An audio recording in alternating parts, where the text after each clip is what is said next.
All right, I worked all morning on door number 2 of the barn, so my reward is I'm going to take the UTV and head over on the other side of the property and go eat my lunch and relax in the woods.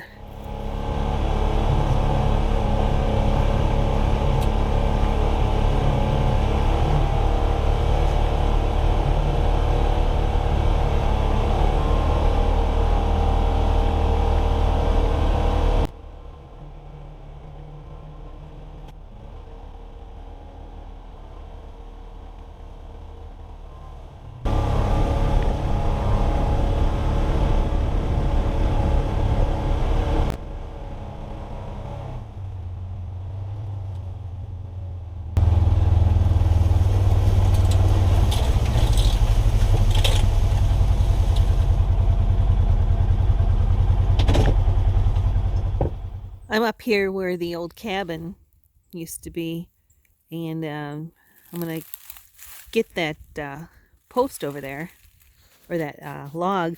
But I was kicking around some leaves here, and I love hinges.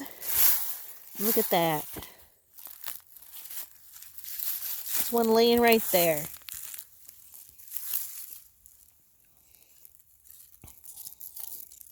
Perfect.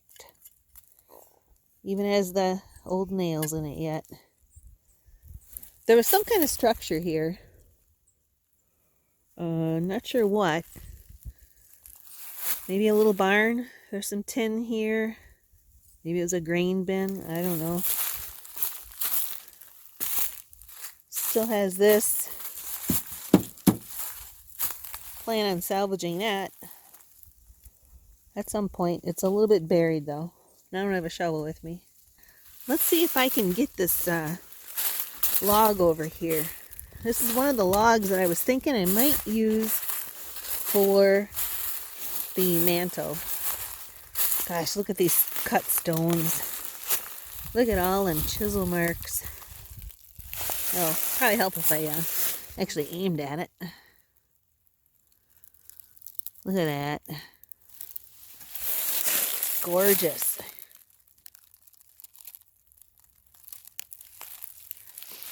So there must have been another fireplace over here, because the stones are definitely cut and shaped.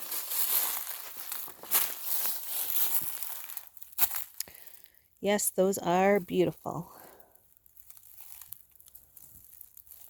All right, well, here is my beauty.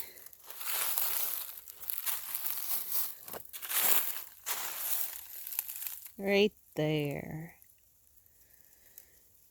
You're coming home to mama. Oh my gosh, that thing is probably 100 pounds yet. It is solid, I know.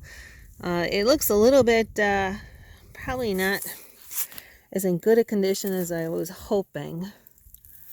Love the old nails that are still in there. Oh, it's coming out. Those old square taper ones, right there's another one. That one's in good. You know, it's got two nice flat sides. The side there with the peg hole, which I absolutely love. It actually really only had 3 sides to it. The other side still had the round curve on it. It's pretty eaten up back here. But like I said, it weighs a ton. So it's got to be solid in there yet. I don't know what I'm going to use it for.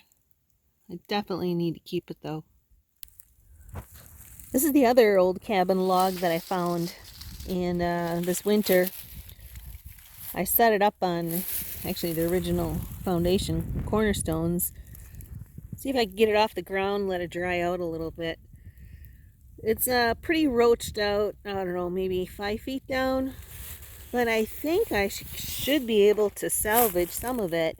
I would love to keep part of the notched areas for that mantle. But let's see if I can even get the chainsaw started.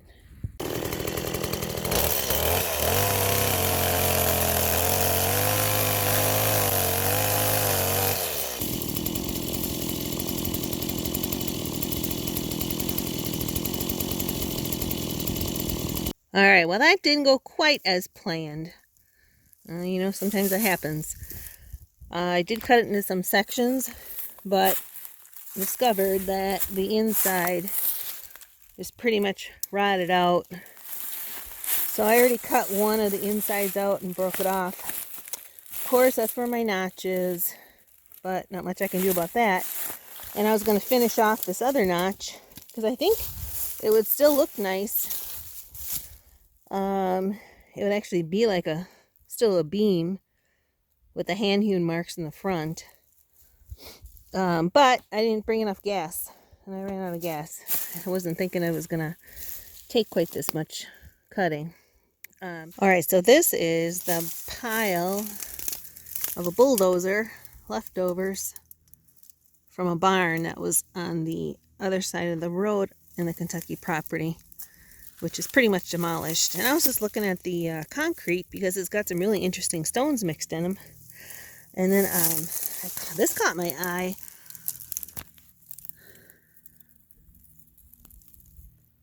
Look at that, it's purple, almost like, what do they call it? Amethyst? I don't know. There's a big chunk right here in this one. You can see it's got like a white marble, but then it's also got purple in it.